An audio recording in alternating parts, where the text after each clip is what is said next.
தக்கலை அருகே +2 மாணவி தற்கொலை. கன்னியாகுமரி மாவட்டம் தக்கலை அருகே உள்ள ஆசான்கிணறு பகுதியைச் சேர்ந்தவர் ஜெயவேல், வயது 48.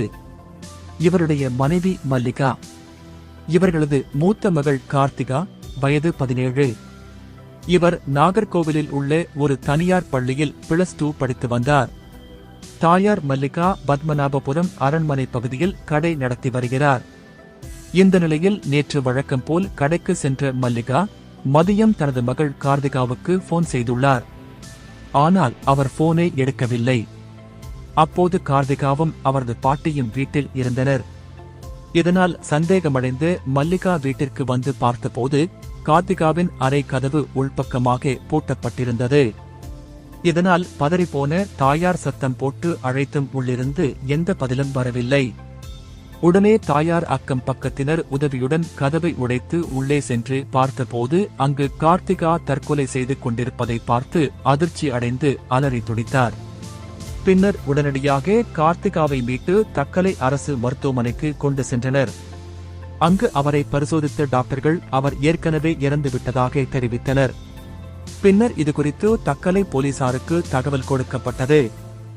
உடனே மருத்துவமனைக்கு விரைந்து வந்த போலீசார் மாணவியின் உடலை கைப்பற்றி பிரேத பரிசோதனைக்கு அனுப்பி வைத்தனர். தொடர்ந்து மாணவியின் தற்கொலைக்கான காரணம் குறித்து போலீசார் விசாரணை நடத்தினர். விசாரணையில் பல தகவல்கள் வெளியாயின. அதாவது கார்த்திகா அதே பகுதியைச் சேர்ந்த வாலிபர் ஒருவரை காதலித்து வந்ததாக கூறப்படுகிறது. இந்த நிலையில் நேற்று மதியம் கார்த்திகா தனது காதலனின் வீட்டிற்கு சென்றிருக்கிறார். அப்போது அங்கு தனது காதலன் மது அருந்திக் கொண்டிருப்பதை பார்த்து கார்த்திகா அதிர்ச்சி அடைந்துள்ளார். இதனால் கார்த்திகா தனது காதலனிடம் ஏன் மது குடிக்கிறாய் என கேட்டு தகராறு செய்துள்ளார். இதனால் மனமுடைந்த கார்த்திகா வீட்டிற்கு வந்து தற்கொலை செய்து கொண்டுள்ளார்.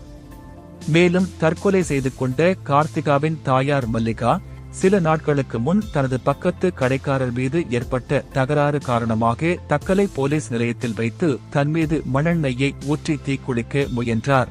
அப்போது போலீசார் அவரை தடுத்து நிறுத்தி தண்ணீரை ஊற்றி காப்பாற்றினர். இந்த பரபரப்பு அடங்குவதற்குள் அவரது மகள் தற்கொலை செய்து கொண்ட சம்பவம் அந்த பகுதியில் பெரும் பரபரப்பை ஏற்படுத்தியுள்ளது.